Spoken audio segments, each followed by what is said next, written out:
Big boss ಮನೆಯಿಂದ ಮೊದಲ elimination, ಪ್ರಬಲ ಸ್ಪರ್ಧಿಯೇ ಔಟ್.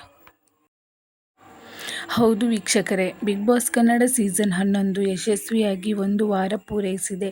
ಶನಿವಾರ ವಾರದ ಕಥೆ ಕಿಚ್ಚನ ಜೊತೆ ನಡೆದಿದೆ. ಮೊದಲ ವಾರ ಎಲಿಮಿನೇಷನ್ ಇರಲ್ಲ ಎಂದೇ ಎಲ್ಲರೂ ಭಾವಿಸಿದ್ದರು. ಆದರೆ ಸದ್ದಿಲ್ಲದೆ ಒಬ್ಬರು ಮನೆಯಿಂದ ಹೊರಬಂದಿದ್ದಾರೆ ಎನ್ನಲಾಗ್ತಿದೆ.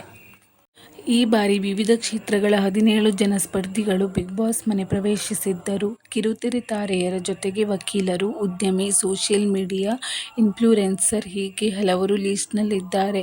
ಸ್ವರ್ಗ ಹಾಗೂ ನರಕ ಎಂದು ಬಿಗ್ ಬಾಸ್ ಮನೆಯನ್ನು 2 ಭಾಗವಾಗಿ ವಿಭಾಗಿಸಲಾಗಿದೆ. 7 ಮಂದಿ ಸ್ಪರ್ಧಿಗಳು ನರಕದಲ್ಲೂ, ಇನ್ನುಳಿದ 10 ಮಂದಿ ಸ್ವರ್ಗದಲ್ಲೂ ಇದ್ದಾರೆ.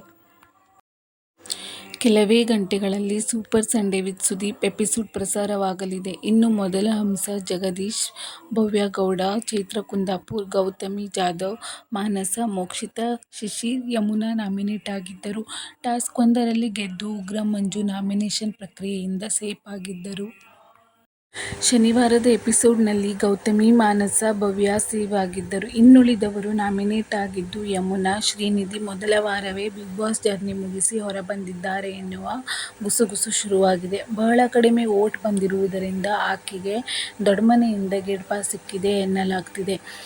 ಬಿಗ್ ಬಾಸ್ ಮನೆಯಲ್ಲಿ ಯಮುನಾ, ಶ್ರೀನಿಧಿ ಮೊದಲ ವಾರ ಹೈಲೈಟ್ ಆಗಿದ್ದಾರೆ. ಕೆಲವರ ವಿರುದ್ಧ ಕೂಗಾಡಿದ್ದೂ ಇದೆ. ಆಕೆಯನ್ನು ಕೆಲವರು ಟಾರ್ಗೆಟ್ ಮಾಡಿದ್ದು ಸನ್ನಿವೇಶಗಳೂ ಇದೆ.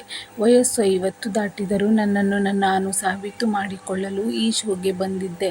ನನ್ನನ್ನು ಈ ಮನೆಯಲ್ಲಿ ಕೆಲವರು ಟಾರ್ಗೆಟ್ ಮಾಡ್ತಿದ್ದಾರೆ ಅಂದರೆ ಅಷ್ಟರ ಮಟ್ಟಿಗೆ ನಾನು ಪೈಪೋಟಿ ಕೊಡ್ತಿದ್ದೀನಿ ಎನಿಸುತ್ತೆ.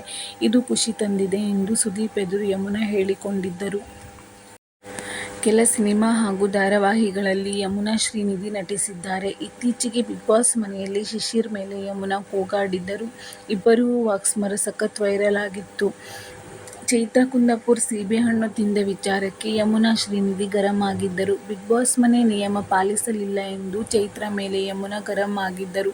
ಬಿಗ್ ಬಾಸ್ ಮನೆಗೆ 2ನೇ ಸ್ಪರ್ಧಿಯಾಗಿ ಯಮುನಾ ಪ್ರವೇಶಿಸಿದ್ದರು. ಆಕೆ ದೊಡ್ಮನೆ ಒಳಗೆ ಎಂಟ್ರಿ ಕೊಡುತ್ತಿದ್ದಂತೆ ಮಾತಿನ ಧಾಟಿ ನೋಡಿ ಓವರ್ ಆಕ್ಟಿಂಗ್ ಆಂಟಿ ಎಂದು ಕಮೆಂಟ್ ಮಾಡಿದ್ದರು. ಅಂದಹಾಗೆ ಮೊದಲ ವಾರವೇ ಯಮುನಾ, ಶ್ರೀನಿಧಿ ಬಿಗ್ ಬಾಸ್ ಮನೆಯಿಂದ ಹೊರಗೆ ಬಂದಿದ್ದಾರಾ ಎನ್ನುವ ಬಗ್ಗೆ ಖಚಿತ ಮಾಹಿತಿ ಇನ್ನೂ ಸಿಕ್ಕಿಲ್ಲ. ಸೂಪರ್ ಸಂಡೇ ವಿತ್ ಸುದೀಪ್ ಶೋನಲ್ಲಿ ಇದು ಗೊತ್ತಾಗಲಿದೆ.